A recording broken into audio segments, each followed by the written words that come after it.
Assalamualaikum warahmatullahi wabarakatuh. Alhamdulillahilladzi nahmaduhu wa nasta'inuhu wa nastaghfiruh wa na'udzu billahi min shururi anfusina wa min sayyiati a'malina. May yahdihillahu fala mudilla lahu wa may yudlil fala hadiya lahu. Asyhadu an la ilaha illallah wahdahu la syarika lahu wa asyhadu anna sayyidana wa nabiyyana Muhammadan 'abduhu wa rasuluh wa safiyyuhu min khalqihi wa habibuh ballagha ar-risalata wa adda al-amanata wa nasaha al-ummah wa kashafa Allahu bihi al-ghummah wa jahidun fi sabilillahi hatta atahu al-yaqin. Salawatu rabbi wa salamuhu alayka ya sayyidi ya Rasulullah. Allahumma salli ala sayyidina Muhammadin al-fatihi lima ughliq wal khatimi lima sabaq ناصر الحق بالحق والهادي إلى صراطك المستقيم صلى الله عليه وعلى آله وصحبه حق قدره ومقداره العظيم. اللهم بك أصبحنا وبك نحيا وبك نموت وإليك النشور. أصبحنا على فطرة الإسلام وعلى كلمة الإخلاص وعلى دين نبينا محمد صلى الله عليه وسلم. رضينا بالله ربا وبالإسلام دينا وبمحمد صلى الله عليه وسلم نبيا ورسولا. أما بعد. Kita memuji Allah dengan mengucapkan Alhamdulillahi Rabbil Alamin. Dengan izin Allah kita bisa duduk di subuh yang mulia ini, di waktu yang mulia ini, di tempat yang mulia. Mudah-mudahan ini bagian daripada asbab. Mudah-mudahan Allah wafatkan pula kita dalam keadaan mulia. Amin ya Rabbal Alamin. Salawat dan salam ke Nabi yang agung, Nabi yang mulia, Sayyidina Rasulullah Muhammad sallallahu alaihi wasallam. Allahumma salli wa sallim ala Sayyidina Muhammadin wa ala alihi wa sahbihi ajma'in. Salawatu Rabbi wa salamuhu alaika ya Sayyidi wa ya Habibi ya Rasulullah. Bapak Ibu hadirin yang dirahmati Allah Subhanahu wa taala, kita lanjutkan kajian kita kitab Riyadhus Shalihin min kalami Sayyidil Mursalin lil Imam Muhyiddin Syaraf Zakaria An-Nawawi rahimahullahu taala, masih dalam seputar bab zikrul maut wa kasral amal, masih dalam bab mengingat mati dan pendeknya angan-angan. Tinggal 2 hadis lagi, InsyaAllah diselesaikan di hari ini 2 hadis ini, kemudian masuk kepada bab besoknya, istihbab ziyaratul kubur.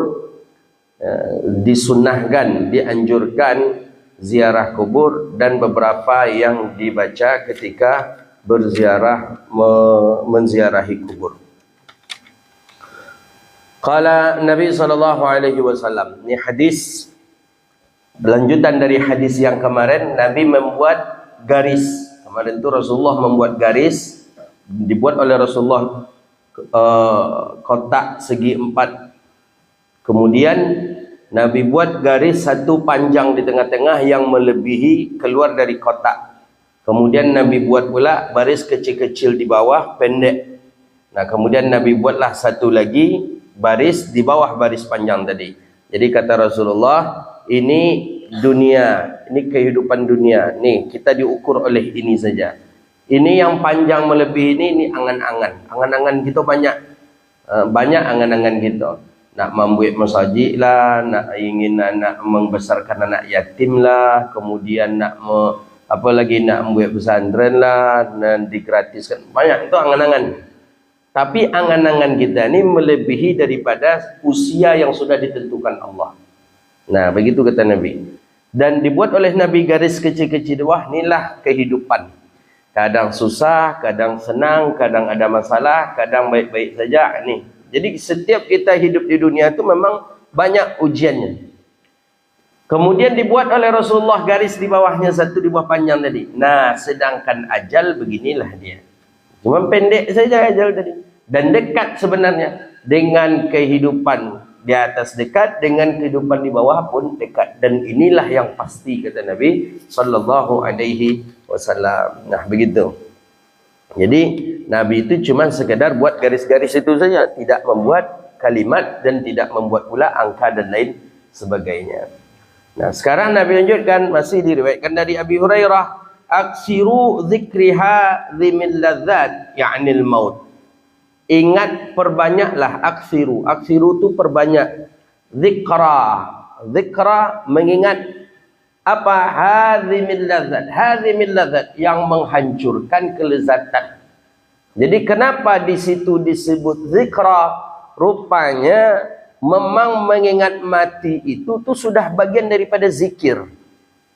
Jadi yang selama ini kita fahami yang zikir itu la ilaha illallah, la ilaha illallah, atau subhanallah wa bihamdihi subhanallahil azim. Kita pahami yang zikir itu cuman yang ada di lisan saja, yang ada di lidah saja. Enggak. Ternyata dengan kita mengingat mati saja itu sudah bagian daripada zikir.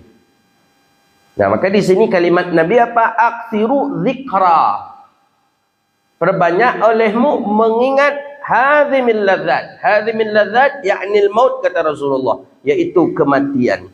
Maka Nabi memakai kalimat zikra menunjukkan bahawa zikir mengingat mati itu sudah bagian daripada zikir.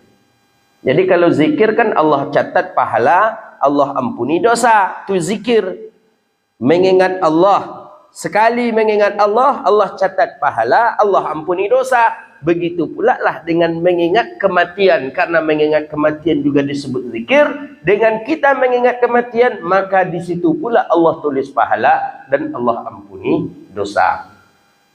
Makanya para salafus saleh dulu mengingat mati itu boleh dikatakan setiap hari sampai 70 kali. Imam Suyuti dalam setiap hari nak mandi ingat juga, inikah mandiku yang terakhir. Nak makan macam itu juga, inikah makanku yang terakhir. Berjalan keluar rumah, inikah perjalananku yang terakhir.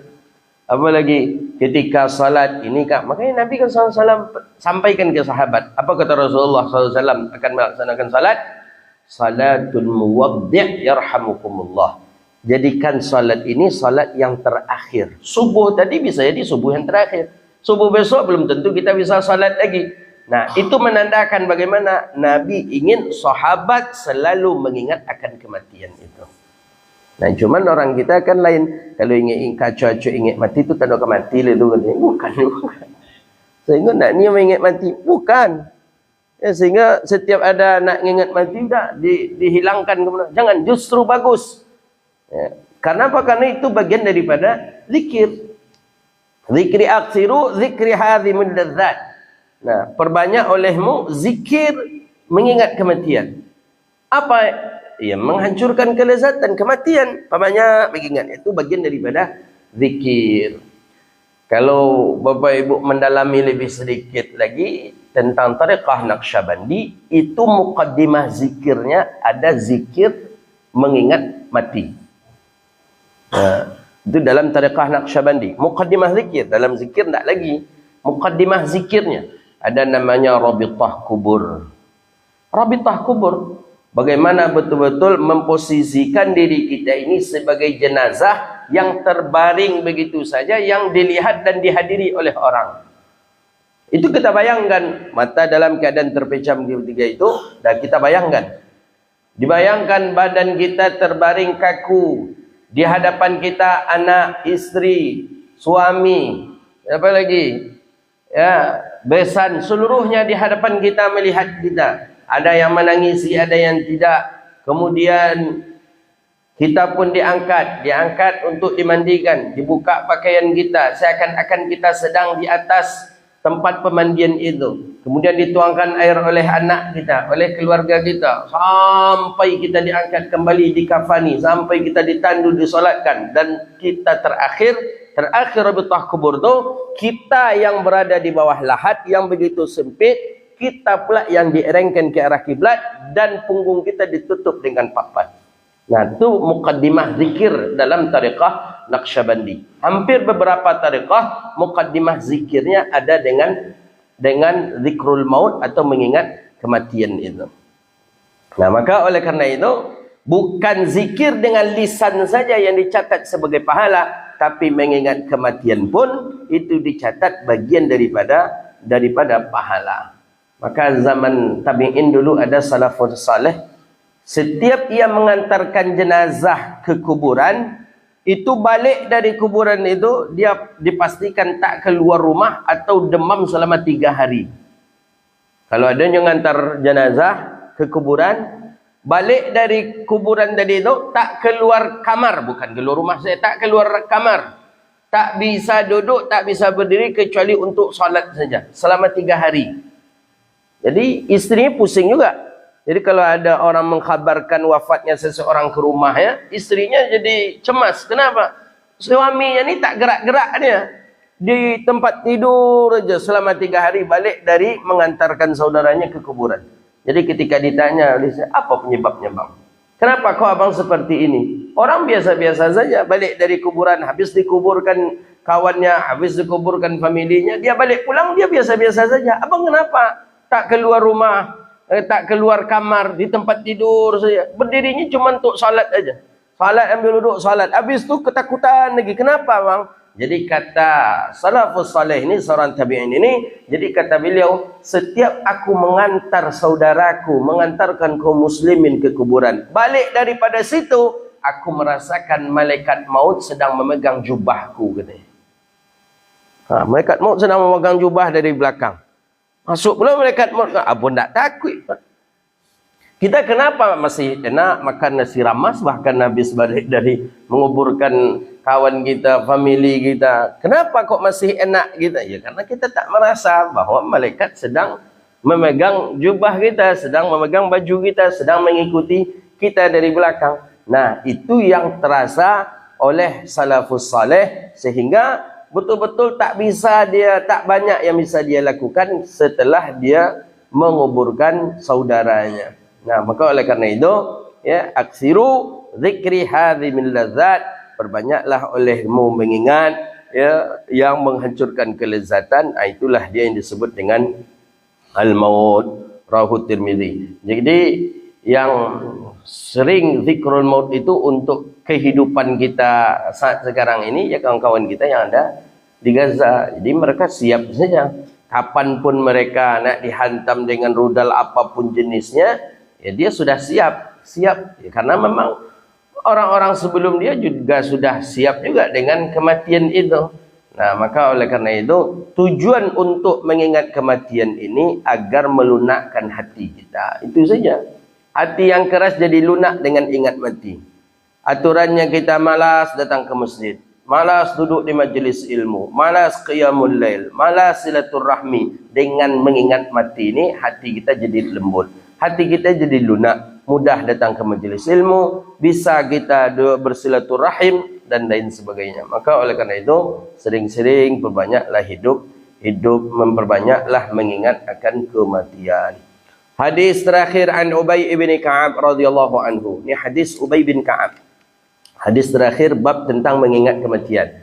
Radhiyallahu taala anhu qala kana Rasulullah sallallahu alaihi wasallam idza dhahaba thuluthul lail. Nah, Ubay bin Ka'ab dari suku Bani Najjar. Ini Ubay bin Ka'ab ni salah satu daripada sahabat baginda Nabi sallallahu alaihi wasallam yang bagus suaranya. Jadi Nabi itu suka mendengarkan bacaan Quran dari orang lain. Bukan berarti Nabi tak suka baca Quran. Sukalah Quran diturunkan ke Rasulullah. Tapi Nabi kalau dalam waktu pergi perang atau waktu rehat, duduk sebentar, itu Nabi suka mendengarkan nasyid atau yang disebut hari ini dengan qasidah, atau Nabi SAW menginginkan orang membacakan Quran untuknya. Jadi Nabi itu ada qari itu 3 orang qari Rasulullah. Ada namanya Abi Musa Asy'ari, kemudian Abdullah bin Mas'ud, kemudian Ubay bin Ka'ab. Itu suaranya cantik sekali, bagus sekali. Maka sehingga Nabi katakan engkau mendapat kenikmatan daripada ilmu engkau. Dia disebut dengan Sayyidil Qurra. Apa maksud Sayyidil Qurra itu? Penghulu pimpinan daripada ahli Quran. Pakar-pakarnya Quran itu ahlinya adalah Sayyidina Ubay ibni Ka'ab. Jadi Nabi duduk, dibacakan Quran. Jadi kadang ada sahabat yang, bagaimana kami baca Quran sedangkan Quran itu diturunkan kepada engkau? Ya, kata Rasulullah, Quran diturunkan kepadaku, tapi aku menginginkan orang membacakan Quran untukku. Ini pula diamalkan oleh guru-guru kami waktu di Mesir, di Sudan. Kalau kita pergi rihlah, pergi jalan-jalan, kadang ada jam-jam istirahat. Nah, beliau duduk, itu beliau suruh beberapa kami membaca Quran. Dan kadang disuruh kami dengan membaca beberapa qasidah salawat. Nah, itu zaman Rasulullah, itu juga kehobinya Rasulullah SAW. Nabi suruh orang baca Quran, 3 itulah yang selalu disuruh oleh Rasulullah baca Quran. Abi Musa Asy'ari, Abdullah bin Mas'ud, kemudian Ka'ab ibni Ubay bin Ka'ab. Kalau qasidah syair, itu lain lagi. Itu Ka'ab ibni Zuhair, Hasan bin Thabit, itu orang-orang yang bagus pula lantunan suaranya untuk membaca beberapa bait-bait syair untuk Rasulullah sallallahu alaihi wasallam. Jadi Nabi kita itu bukan kalau lagi kosong tu bukan mutar lagu dangdut, enggak. Bukan putar-putar lagi tari purut macam yang ada di Arab itu. Di Arab tu Pak, kalau mau ya di daerah Mesir juga ada, di daerah Arab yang lain juga ada. Itu biasanya orang-orang luar kalau cari ke sana itu tari perut. Di mana tari perut itu dicari? Ya naiklah kapal Sungai Nil, ya, kapal Persia itu katanya bayar sekian dolar katanya. Itu sudah dapat makanan, kemudian dapatlah lihat tari-tari perut gitu. Kadang ada juga jemaah umroh yang ada plus Mesirnya, plus Mesir. Sudah pai mapui doso kamokah apa mambik doso balik ke Sungai Nil. Kamu pun tergaji, kemana? Sungai Nil. Ngapain? Naik kapal pesiar lah nanti. Jadi, kamu nak tahu, alhamdulillah, berapa tahun di Mesir sampai sekarang pun tak pernah menengok tari perut di Mesir itu. Tari perut yang ada di Sungai Nil itu alhamdulillah tak pernah. Ya, Fir'aun pun alhamdulillah tak pernah nengok wajah Fir'aun lah. Ya, tak ada datang ke sana. Jadi, nengok. Jadi jemaah tadi itu jumpa di Masjid Azhar. Pak dari Indonesia, ya. Bapak dari mana? Kami balik umrah. Jadi singgah ke Mesir. Dah berapa hari di Mesir? Kita 3 hari saja di Mesir. Kemana aja sudah jalan Pak? Malam tadi kami ke makan di atas kapal pesiar di Sungai Nil. Masya Allah. Jadi macam mana Pak? Tak boleh katanya.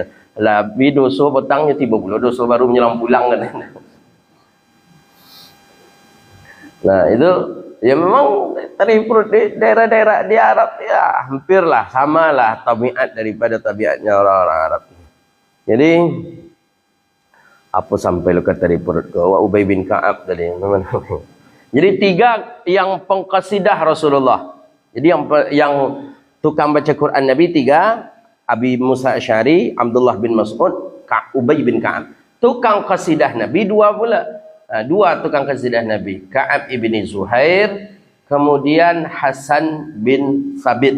Itu cantik suaranya. Hasan bin Thabit itu bahkan terkenal di dunia Arab yang paling bagus puisinya, yang paling viral puisinya, itulah puisinya Sayyidina Hasan bin Thabit radhiyallahu taala anhu. Jadi Ubay bin Ka'ab bukan saja orang yang pandai baca Quran, tapi Ubay bin Ka'ab dijuluki dengan Sayyidin Nas, dijuluki dengan penghulunya manusia. Kenapa? Karena Nabi percaya dengan Ubay bin Ka'ab. Saking percayanya Rasulullah kepada Ubay bin Ka'ab, Ubay bin Ka'ab satu-satunya orang yang diizinkan Rasulullah untuk menulis Al-Quran dan menulis hadis. Awal mula orang yang diizinkan Rasulullah. Maka terkenal Ubay bin Ka'ab ini sekretarisnya Rasulullah. Jadi Nabi punya sekretaris ada. Siapa sekretarisnya? Ubay bin Ka'ab. Jadi apa-apa Ubay bin Ka'ab nulis.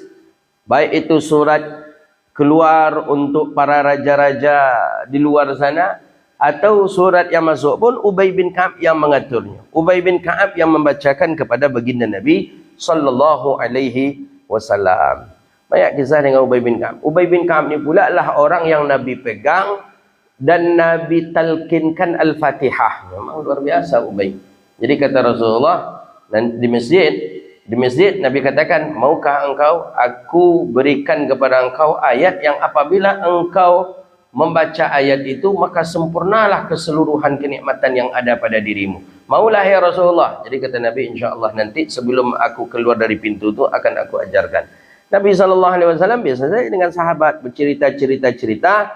Lama Nabi berdiri, tapi memang begitulah hausnya sahabat tentang ilmu.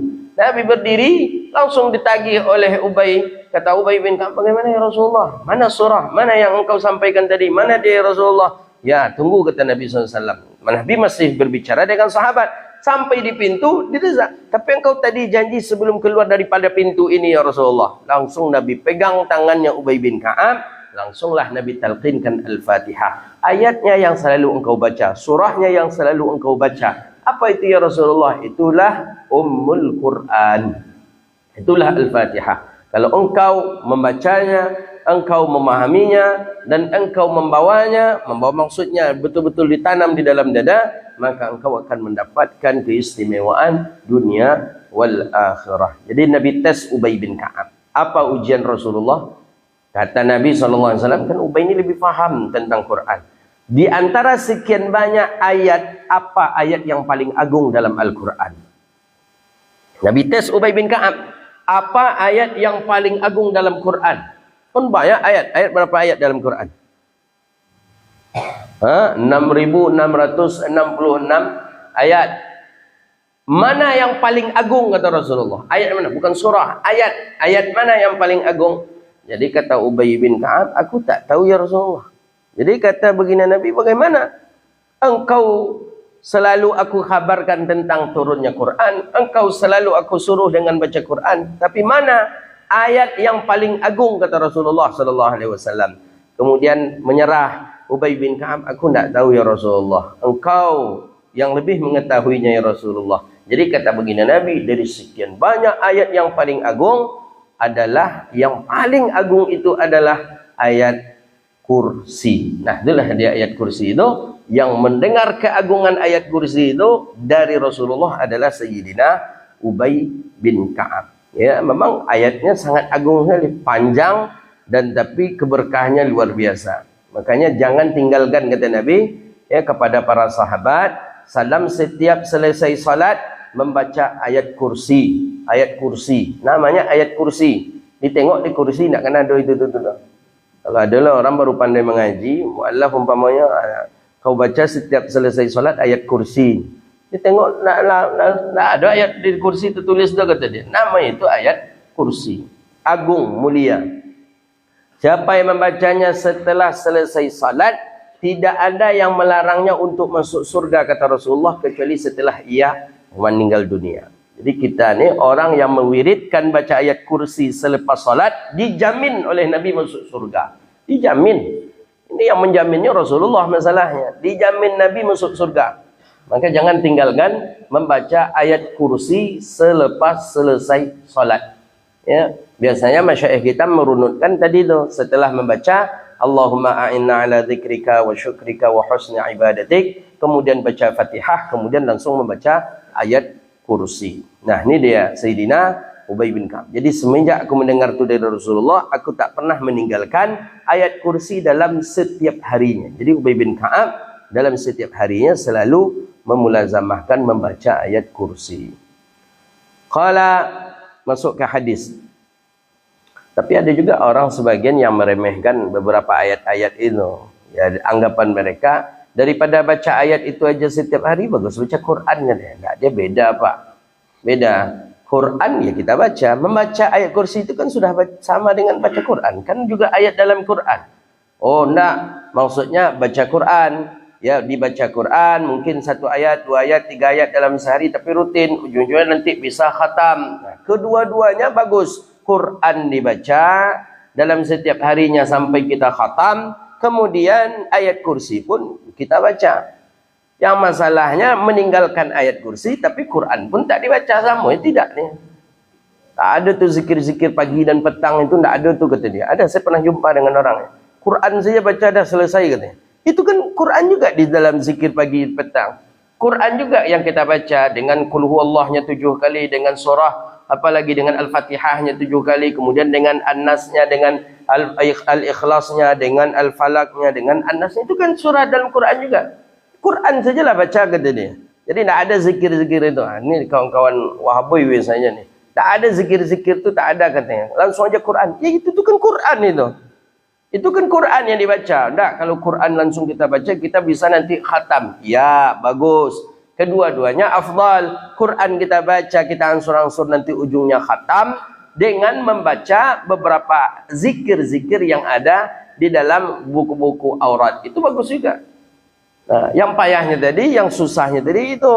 Zikir kita tinggalkan, Quran pun tak terbaca.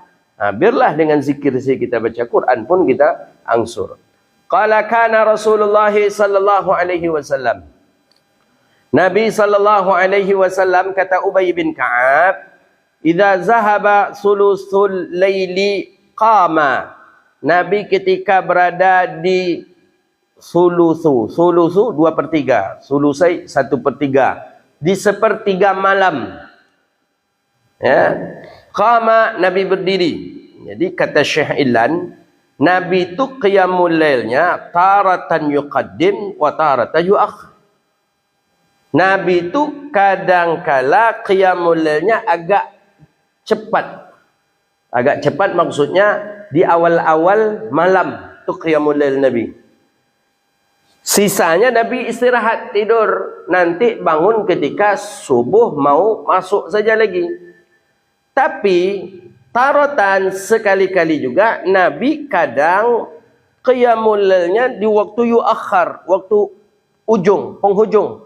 Jadi kalau kita umpamakan dengan situasi kita hari ini subuh jam 5, maka Rasulullah sallallahu alaihi wasallam tu qiyamul lailnya 3:30. Tu yuakhir namanya. Karena dibagi 3. Nah, tu yuakhir. Nah, kalau kita tengok dalam kitab Muwatta'nya Imam Malik, Nabi sering qiyamul lail itu yuakhir. Sehingga setelah selesai Nabi tahajud, Nabi masih ada peluang untuk baring lagi menunggu waktu subuh. Nabi habis tahajud, kemudian Nabi witir, kemudian Nabi masih tidur di sajadahnya menjelang subuh masuk. Nah, itulah yang disebut dengan tidur Rasulullah untuk istiadat persiapan. Ya, rehat bagi Nabi SAW. Tapi tidurnya Rasulullah di tikarnya, tidurnya Rasulullah di sajadah, bukan di dalam kamar. Kita coba juga seperti itu, Pak. Tidur balik, cuman ke dalam bilik, akhirnya lewat subuh. Bangun jam 7, bangun jam setengah 8. Jadi kalau ingin kita ya, tidurnya di sajadah. Nah, itu kalau dalam hadis kitab Muwatta' Imam Malik. Setelah azan berkumandang, Nabi SAW pun melaksanakan salat sunat qabliyah subuh, salat sunat fajar, kemudian Nabi pun SAW baring kembali dan menghadap ke arah kiblat. Nah, itu salah satu sunnah yang hari ini tertinggalkan oleh kita. Boleh kita katakan tidak ada kita yang beramal dengan sunnah itu tuh. Nabi amal. Jadi jarak antara azan dan iqamah itu disunnahkan tidur sejenak di situ. Nabi mengamalkan, hadisnya sahih. Nabi meletakkan badannya, memposisikan seakan-akan Nabi sedang dilahat. Nabi bertumpu dengan pipi beliau dengan tangan sebelah dengan tangan sebelah kanan, kemudian Nabi mengarah ke arah kiblat. Sambil Nabi membaca Rabbil Jibril wa Mikail wa Rabb Muhammadin sallallahu alaihi wasallam, Allahumma ajirna minan nar. Itu salah satu sunnah yang boleh kita katakan kita tak ada beramal dengan sunnah itu. Tak ada. Ya, kalau Nabi SAW memang antara azan dan qamah itu Nabi ada salat, kemudian ada istirahat sejenak untuk melaksanakan salat subuh gitu. Makanya bagus sebenarnya jarak antara iqamah dengan azan dengan iqamah di waktu subuh itu agak panjang, karena memang banyak sunnah Rasulullah SAW yang Nabi amalkan. Nah, saking panjangnya itulah Nabi salat, setelah Nabi salat pun Nabi punya tidur sejenak, istirahat sejenak, baru setelah itu iqamatis salah. Nah, kadang ada masjid yang cuma 3 menit saja dikasihnya kita. Habis azan, salat 2 rakaat, habis itu qamat dia lagi. Jadi kalau ingin mengamalkan sunnahnya Rasulullah, ya, hampir sebagian daripada mazhabnya Imam Abi Hanifah, mazhabnya Hanafi yang hari ini seperti Turki, Tajikistan, Pakistan itu beramal dengan itu. Jadi mereka lama jarak antara azan dengan iqamah itu, lama. Ya, seperti kita di Madinah kan lama itu, Makkah lama. jarak antara azan dengan iqamah. Ya, kita kalau dibuat lama tu pula tinggal 10 minit aja kita ngaji lagi. Ya, dibuat pula lama, terlalu lama pun, tapi jangan terlampau dekat juga. Jadi Nabi SAW kadang di awal waktu, kadang juga di penghujung waktu Nabi qiyamul lail. Faqala, kemudian Nabi berkata, apa kata Rasulullah? Ini berarti Nabi di penghujung waktu, bukan di awal. Ya ayuhan nas, udhkurullah. Nabi SAW, ya ayuhan nas, berarti ini di waktu tahajud di penghujung, tidak di awal waktu, di penghujung tidur, di penghujung waktu. Apa kata Rasulullah? Ya ayuhan nas, hai manusia, kata Rasulullah, udhkurullah, ingatlah akan Allah. Ini sahabat diingatkan oleh Rasulullah SAW. Jadi biasa, itu bukan bagian daripada perkara yang aib atau kurang adab kalau kita mengingatkan murid atau orang tua mengingatkan anak, atau Rasul mengingatkan sahabat di waktu malam. Itu biasa saja. Udhkurullah, ingatlah Allah, kata Nabi kepada para sahabat. Ja'atir rajifatu tatba'uhar radifah. Nah, pasti datang nanti tiupan trompet, tiupan sangkakala, dan bahkan tiupan, kemudian ada tiupan yang kedua. Maksudnya kematian itu pasti. Ja'atul mautu bima fih, dan kematian itu datang sangatlah menyakitkan. Nah, Nabi mengingatkan sahabat. Ya, jadi sebenarnya menghidupkan kaset ngaji atau menghidupkan ceramah di waktu tahajud itu semestinya tidak ada masalah itu. Buktinya nih Rasulullah mengingatkan sahabat dengan suara yang lantang. Nabi sampaikan, ya ayuhan nas, ini kan di penghujung malam nih, Nabi qiyamul lail ini. Udhkurullah. Cuma masalahnya memang ada orang yang terganggu. Ya, orang tak biasa tahajud. Orang tak biasa qiyamul lail, tapi terganggu. Ya, terganggunya ya ada yang datang langsung ke masjid, bahkan ada yang nyampaikan ke gharim masjid, "Masuk jangan dihidup-hidupkan kaset yang gitu." Akhirnya memang nak dihidupkan. Dengan gharim-gharim itu pun terlewat subuhnya langsung. Ada. Biasanya jam 4 tu dah bunyi kaset ngaji. Dah bunyi ceramah. Jam 4. Tapi ini karena ada yang terganggu, disampaikan kepada si gharim masjid, "Tak usah hidup-hidupkan kaset lagi, tak bagus." Katanya. Mengganggu kami masih tidur. Tak semua orang juga tahajudnya. Rupanya ada di antara masyarakat dan warga kita ni yang berani buka-bukaan seperti itu, ada rupanya. Kami tak ada tahajud, kami di rumah kami tak ada tahajud. Jadi jangan dihidup-hidupkan, mengganggu katanya. Jadi rombok-rombok pengurus, kata pengurus, ayolah. Jadi kata pengurus, kalau bisa 5 menit menjelang waktu masuk saja. Ayolah. Akhirnya agak santai juga Gharim ni. Biasanya dia bangun jam 4, sekarang dia bangun ya jam 5. Pokoknya 5 menit sebelum masuk waktu lah. Walhasil dah beberapa hari tak terdengar lagi. Bukan saja kaset ngaji tak terdengar, azan-azan pun tak terdengar. Jadi ketika ditanya, ini cerita nyata nih. Jadi ketika bertanya, apa masalah? Tak ada, kami tertidur semuanya katanya. Jadi Gharim pun tertidur, ya pengurus pun dengan jemaah pun karena tak berbunyi kaset masjid, tak ada orang azan, anda pula mau datang ke masjid karena masjid gelap. Nah, jadi tak ada masalah sebenarnya. Ini Nabi mengingatkan, ya ayuhan nas uzkurullah. Ja'atir rajifatu tatba'uhar radifah. Ya. Ja'al maut bima fih, ja'at bima fih. Nabi ingatkan kematian tu sakit, kematian tu pedih. Datang malaikat maut tu akan mencabut nyawa dalam keadaan pedih, sakit, kata Rasulullah. Jadi kata Ubay bin Ka'ab, qultu ya Rasulullah. Karena sahabat dulu kalau sudah mengingat kematian dari mulutnya Rasulullah menyebut kematian, itu sahabat gemetar, ketakutan sahabat. Sehingga apa? Kata Sayyidina Ubay bin Ka'ab, ya Rasulullah, ini aksirus salata alaika. Dia menginginkan, Ubay bin Ka'ab menginginkan ada hendaknya keringanan nanti yang Allah berikan kepadanya disebabkan karena amalannya. Jadi kata apa kata Ubay? Ya Rasulullah, ini uksirus salata alaika. Aku ni perbanyak salawat kepada engkau. Aku ni banyak salawat kepada engkau ya Rasulullah. Bisa tak salawat itu meringankan kematian? Bisa enggak dengan salawat itu akan mengurangi rasa sakit mati? Nah, begitu. Allahu Akbar. Jadi bisa enggak? Nah, bil lisani wal jinan. Jadi Nabi SAW tadi memang dengan lisan beliau memanggil. Bisa enggak ya Rasulullah? Aku ni ringan sakit mati, sedikit sakit mati disebabkan karena aku banyak bersolat kepadamu.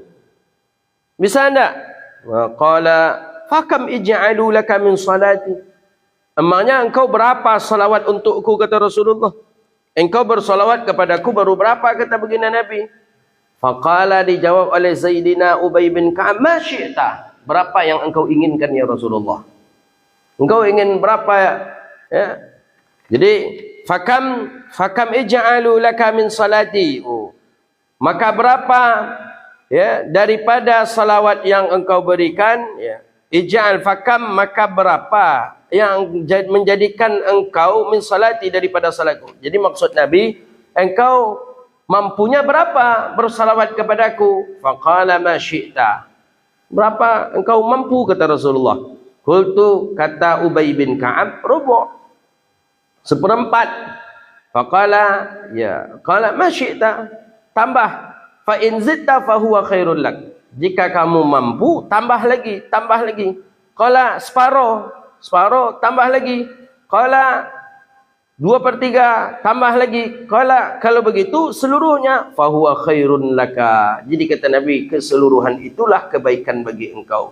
Qultu ij'alu laka salati kulliha. Qala izan tuqfa hammaka wa yaghfara laka zanbaka. Jadi kalau sudah seluruhnya salawat itu untukku, kata Rasulullah, idzan, kalau begitu tuqfa hammak, maka terhenti atau terstoplah akan keraguanmu, dan wa yaghfara laka dzanbak, dan terampuni bagi engkau akan dosa engkau. Jadi ini salah satu dalil. Jadi perbanyak salawat kepada Rasulullah ternyata itu bagian daripada bisa mengurangi rasa sakit mati. Makanya banyak-banyak baca salawat kepada Nabi sallallahu alaihi wasallam. Para sahabat dahulu di hadapan Nabi, Nabi masih hidup, salawatnya para sahabat ada yang 5.000, ada yang 500, ada yang 100 dengan sahabat Nabi sallallahu alaihi wasallam. Makanya Imam Ibn Qayyim Al-Jauzi itu bersalawat kepada Rasulullah SAW itu dalam setiap harinya bahkan sampai 5.000. Tapi efeknya dalam setiap saat, dalam setiap hari itu didatangi oleh Rasulullah dalam mimpi. Maka oleh karena itu, nih, jadi kalau sudah keseluruhan salawat itu untukku, keseluruhannya untukku, maka fayaghfir laka dzanbak. Jadi disebutkan bahwa ya, idzan tuqfa hammak wa yughfar laka dzanbak, maka keraguanmu, ketakutanmu sudah terhenti, dan dosamu juga sudah diampuni oleh Allah Subhanahu wa taala. Maka Syailan mengatakan, hadza bisabab dzikrihi wa ta'zimihi li Rasulillah sallallahu alaihi wasallam, karena ini bagian daripada memuliakan dan mengagungkan baginda Nabi sallallahu alaihi wasallam. Nah, jadi kalau begitu di antara Nabi bocorkan. Jadi Nabi itu memang mengatakan kepada kita, neraka bahaya, neraka panas, hati-hati dengan neraka. Tapi Nabi SAW itu Rasulullah SAW memberikan kepada kita amalan agar jangan kita masuk ke dalam neraka. Jadi Nabi itu memberikan solusi, bukan sekedar melarang. Oh, caranya ada. Kalian baca dalam selesai salat maghrib dan isya, salat maghrib dan subuh, Allahumma ajirna minan nar, Allahumma ajirna minan nar, 7 kali kalian akan terselamatkan daripada neraka. Jadi Nabi itu memberikan sesuatu larangan, tapi Nabi memberikan solusi. Itu pemimpin yang baik. Ada cuma sekedar larangan saja, tapi tidak memberikan solusi. Akhirnya masyarakat bingung, jamaah bingung. Kalau Rasulullah enggak, ini larangan, kalian hati-hati, mati ini bahaya, hati-hati, mati ini pasti, hati-hati, mati ini sakit sekali. Nah, jadi bagaimana ya Rasulullah? Mungkinkah sahabat? Nah, dengan cara banyak bersalawat kepada Rasulullah, ternyata bisa mengurangi rasa sakit mati itu. Nah, kenapa salawat yang disebutkan oleh sahabat? Kenapa tidak dengan salat 5 waktu, solat qiyamul lail, solat berjamaah dan lain sebagainya. Nah, karena kalau urusan solat itu urusan seorang hamba dengan Allah.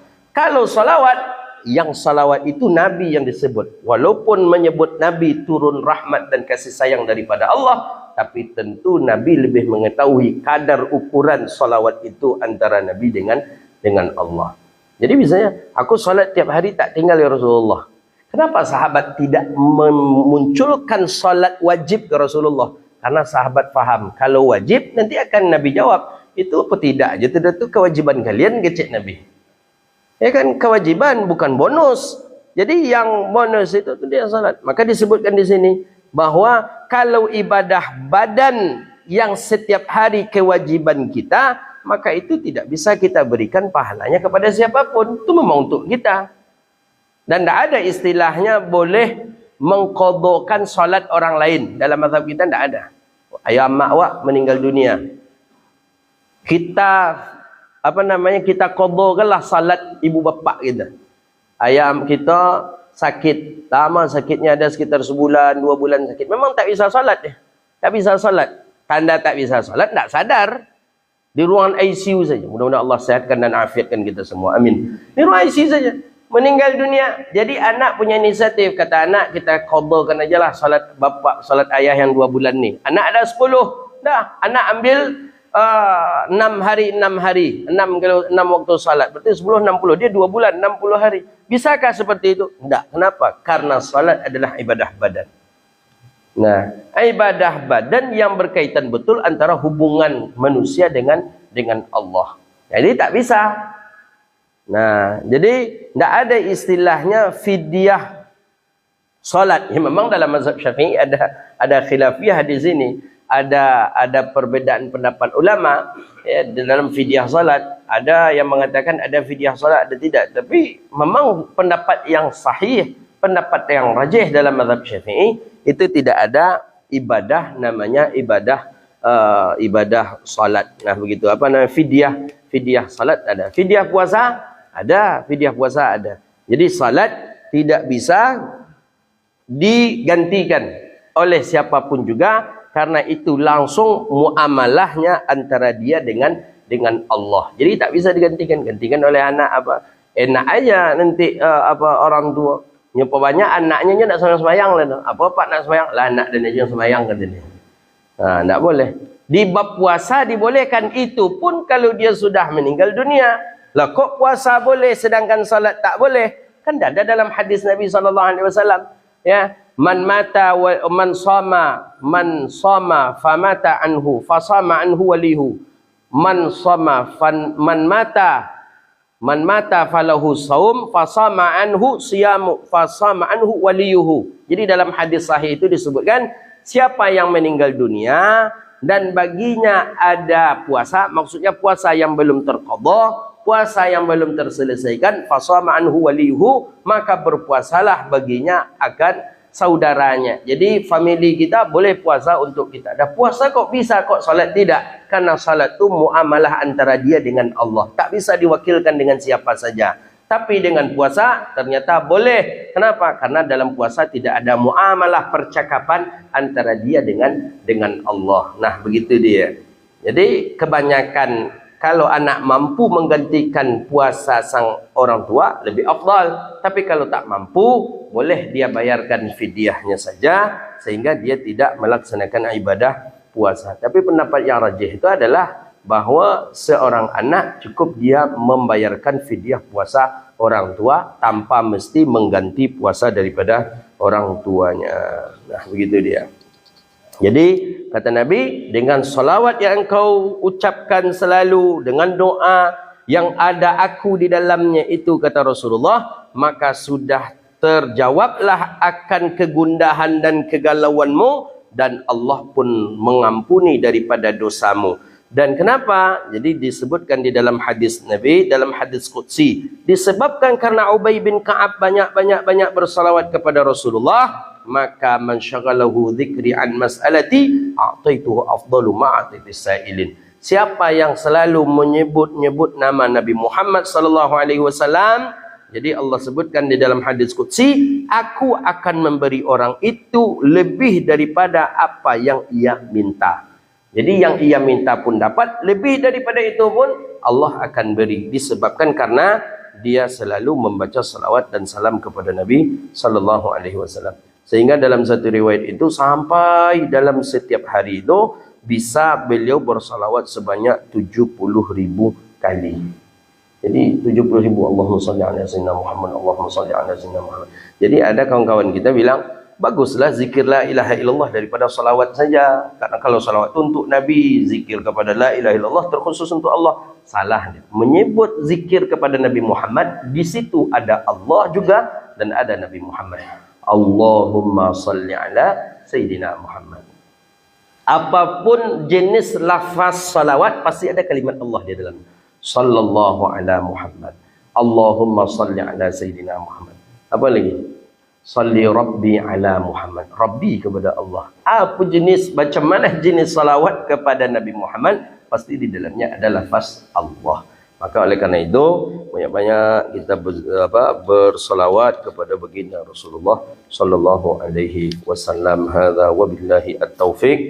Itulah kajian kita, mudah-mudahan bermanfaat dan Allah berkahi kehidupan kita dunia wal akhirah. Allah istiqamahkan kita, Allah jauhkan kita dari bala dan wabah, Allah jaga hati kita, Allah jaga fikiran kita. Mudah-mudahan Allah selalu dan senantiasa membawa dan mengajarkan kita kepada kebaikan, dan Allah tunjukkan kita kepada jalan yang diridai oleh Allah Subhanahu wa taala. Rabbana atina fid dunya hasanah wa fil akhirati hasanah wa qina adzabannar. Allahumma faqihna fid din wa 'allimna ta'wil wahdina ila siratikal mustaqim. Rabbana innana amanna faghfir lana dhunubana wa kaffir 'anna sayyi'atina wa tawaffana ma'al abrar. اللهم فقهنا في الدين وعلمنا التأويل واهدنا إلى صراطك المستقيم. ربنا إننا آمنا فاغفر لنا ذنوبنا وكفر عنا سيئاتنا وتوفنا مع الأبرار.